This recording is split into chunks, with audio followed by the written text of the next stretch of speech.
So this is what's called the slope formula. You can see m equals, remember m always represents slope.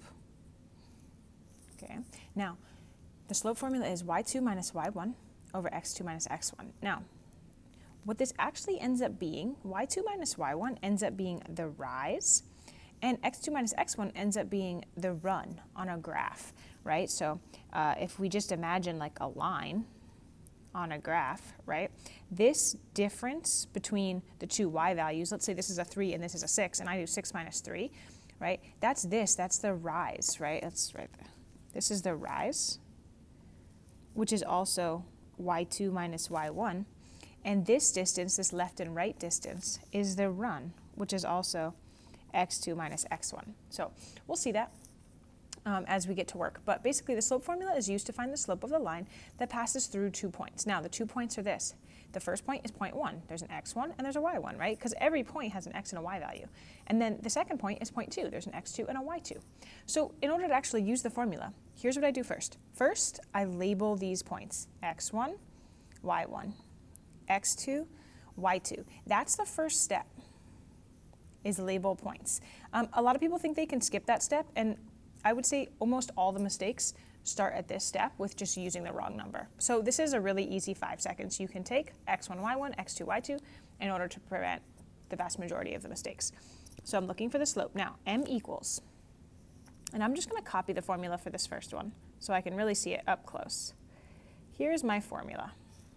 y2 minus y1 over x2 minus x1. So y2 is 2, minus y1, negative 5. Notice this first negative sign was this negative sign. It's in the formula. This second negative sign is attached to the negative 5. There's 2 negative signs here. Maybe you remember what happens when there's 2 negative signs, but let's finish off with x2 and x1. So here's x2, negative 1, minus x1, 4. Okay, now we're just going to go ahead and do the math here. What does this become? This double negative? This becomes plus. So this just becomes 2 plus 5, which is 7. Negative 1 minus 4. This is 1 negative, 4 more negatives. That's negative 5. Okay, you can be done here, but even better is to say, oh, this is a positive divided by a negative. A positive divided by a negative is a negative. And then the fraction, can I reduce it? No. There's no number that both 7 and 5 can be divided by. So I see that it's negative. I put the negative out in front of the fraction. And then it's the fraction 7 over 5. There's nothing I can do to reduce. Let's try another one. M equals, look, I'm not going to copy the formula this time. I'm going to just use it up here. y2.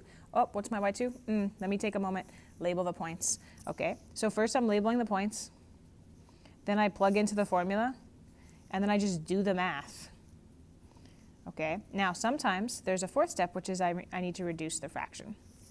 Okay, so we'll see that too. But first step, x1, y1, x2, y2. Here we go, y2, negative 8, minus y1, 4, x2, negative 3, minus x1, 0.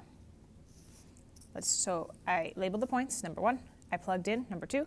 Now I'm going to do the math. Negative 8 minus 4. I have 8 negatives, 4 more negatives. That's negative 12. Negative 3 minus 0. Adding or subtracting 0 doesn't do anything, so this is just going to be negative 3. Now, I'm going to reduce here. I did the math. I'm going to reduce. First things first, I notice a negative times a negative divided by a negative, that's positive. So whatever this reduces to, it's going to be a positive number. Now this, I notice that both of these numbers can be divided by 3.